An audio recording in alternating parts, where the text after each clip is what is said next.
Greetings, fellow gardeners. This is Paul. Thanks for checking out the desert bird of paradise, also known as the yellow bird of paradise, Cisalpinia gillesii. It's a perennial shrub that's native to the southwest and down into Mexico, and it's very drought tolerant. You can see it's best known for these beautiful flowers. They have red stamens, yellow flowers, and they attract hummingbirds, butterflies, and more. I see some orioles on this sometimes.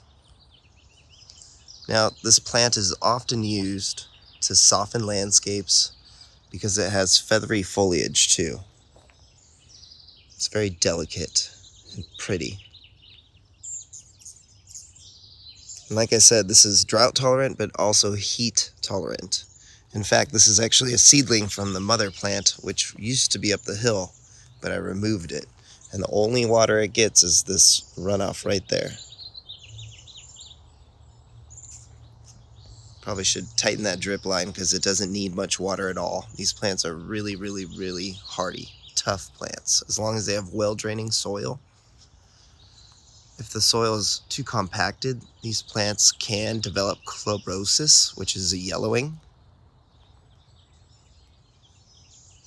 And they are invasive because, again, this is a seedling from the original mother plant. Maximum height will be 6 to 10 feet, and the width will be 4 to 6 feet in time.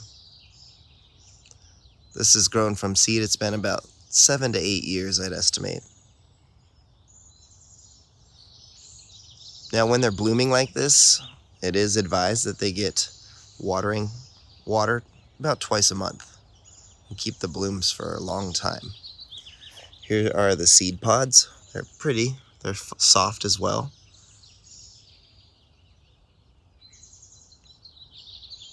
They're about 4 to 5 inches when they're mature. Now, the smell of these flowers doesn't smell like much at all to me. Not heavily scented. Kind of reminds me a little bit of like a cassia smell. So there you go. Oh, it does respond well to pruning as well. So you can prune them back when they are sort of deciduous depending on your zone. Here they're evergreens in 9B, Southern California. But there you go, the desert bird of paradise, also known as the yellow bird of paradise. Give us a like and a subscribe. Thanks so much for your time, and have yourself a wonderful day. Take care.